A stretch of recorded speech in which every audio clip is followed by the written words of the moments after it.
Друзья рыбаки, всем привет! На нашем канале есть целая серия видео, где мы показываем, как одевать на крючок различные насадки и наживки, такие как червь, мотыль, опарыш, кукуруза и так далее.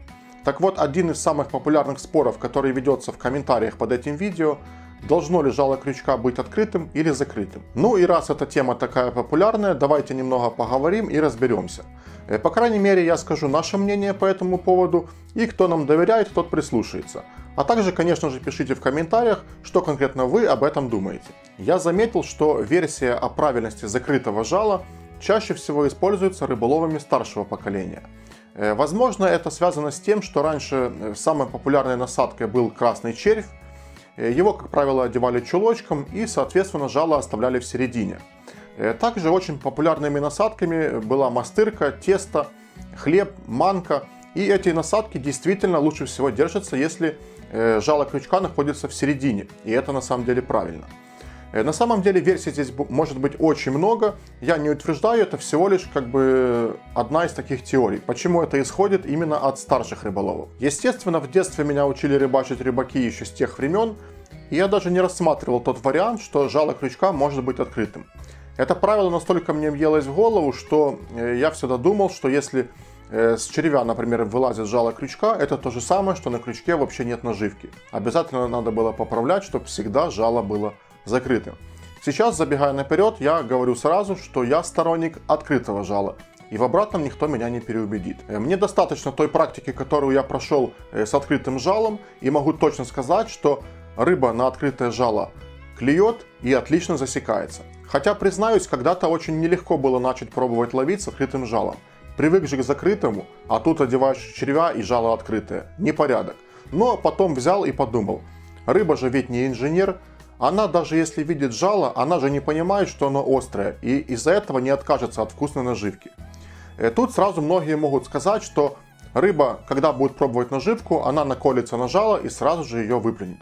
Все это хрень на постном масле. На самом деле рыба в итоге почувствует крючок, даже если жало будет закрытым. Вот только при выплевывании этого крючка у открытого жала гораздо больше шансов засечь рыбу, чем у закрытого. И если жало не успеет выйти с насадки до того момента, как рыба захочет выплюнуть вашу снасть, то крючок сработает как незацепляйка, и рыба с легкостью избавится от этого крючка. Конечно, это касается только более плотных насадок, таких как кукуруза, горох, червь, опарыш и другие подобные насадки. К манке, мастырке, тесту, хлебу это не относится, потому как они в любом случае мягкие, в воде размокают еще больше, и там без разницы, крючок открыт или закрыт. Но, как я уже сказал, просто такие вот тестообразные мягкие насадки, они гораздо лучше держатся на крючке, если жало спрятано в середину. Также известно, что немаловажную роль играет способ подачи наживки. Вот представьте, как себя будет вести червь или опарыш, если его вдоль от головы до хвоста проткнуть крючком.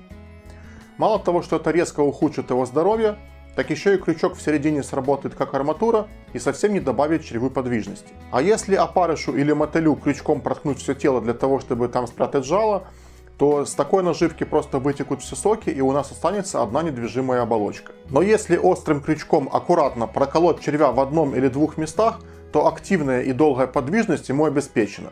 И, конечно же, такая анимация в разы улучшит заинтересованность рыбы вашей приманкой и быстрее спровоцирует ее на атаку. Лично я уверен, у кого не засекается рыба с открытым жалом, то дело тут не в открытости жала, а просто неверно подобрано соотношение размера крючка и насадки. А особенно насторожить рыбу может непропорционально большой относительно насадки крючок. Вот к таким наблюдениям я пришел за время своих фидерных рыбалок. А еще приятный бонус – то, что одевать насадки и наживки с открытым жалом намного проще и быстрее. А на темповых рыбалках и рыбалках в холодное время это очень большое преимущество. Из этого всего можно сделать следующие выводы. Первое. Поймать рыбу можно как с открытым, так и с закрытым жалом. Второе. Открытое жало точно не уменьшит количество поклевок, но может в разы улучшить засечку. Третье. Все тестообразные насадки, такие как манка, мастырка, хлеб, тесто, одеваем на жало и прячем его в середине. Таким образом, насадка лучше будет держаться на крючке. Четвертое. Больше внимания уделяйте соотношению размера крючка и насадки. Пятое. С открытым жалом гораздо проще и быстрее оснащать крючок. И шестое. С открытым жалом живые насадки ведут себя более естественно и активно, ну и дольше остаются живыми. И кстати, те, кто яростно доказывает, что жало крючка должно быть спрятано, а иначе клевать не будет, вспомните, как выглядит карповый волосяной монтаж. А карп, между прочим, это очень осторожная и умная рыба.